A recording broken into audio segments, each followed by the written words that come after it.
Hi, my name is Cora May, and I'll be talking about the quote infinite BOE hack farm that people are doing right now and whether or not I think it's an exploit.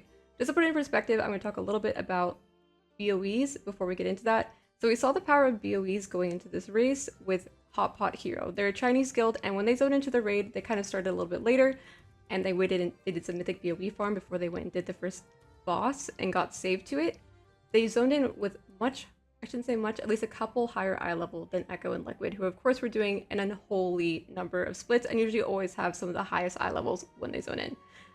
The way they did this wasn't necessarily an exploit, but it did lead Blizzard to make it so that all the trash before the first boss no longer drops BOEs. That's because BOEs this tier are super powerful. They drop at 6 to 29. Every single class has access to 3 BOEs, 2 armor slots, and 1 ring.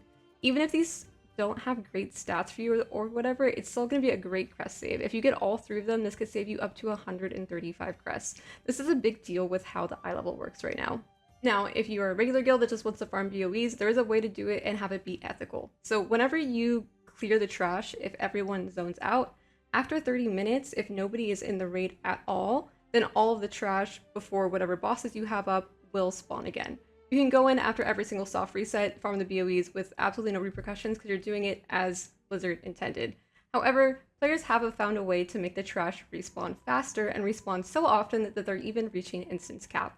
So what they're doing is they're basically using like a mechanic that came from Classic and figured out that it still works in retail. What they do is they go in, they clear the trash, they all log out, they pass lead over to an alt that's not saved, have them hit reset instance while they're all logged out, and then they log back in, and then all the trash has been spawned again.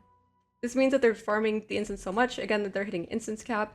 Blizzard intended you to only be able to farm or like clear the trash every 30 minutes, and they're just clearing it as much as they can until they hit instance cap.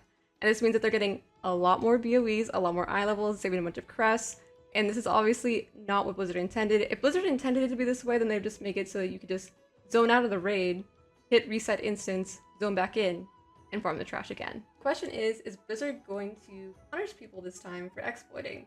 Based on how they've reacted to the whole Threads of Fate thing that happened with mostly Method this tier, I am thinking yes.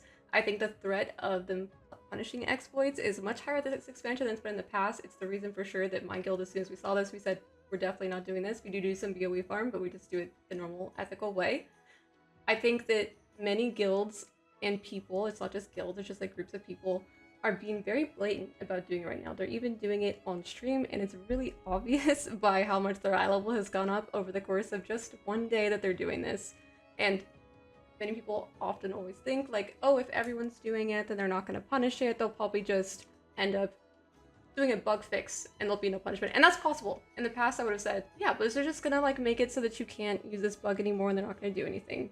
However, I think given the recent like climate around exploits, they might actually decide to either just roll back the gear, which is one option they've done before, or they could decide to do a suspension for the players that have done it. I have no clue. They'd probably like 1 to 3 days. I don't think it would be that big of a suspension if they did it. However, I'd like to hear what your opinion is on the matter, if you think that this type of exploit deserves punishment or not. Yeah, thank you.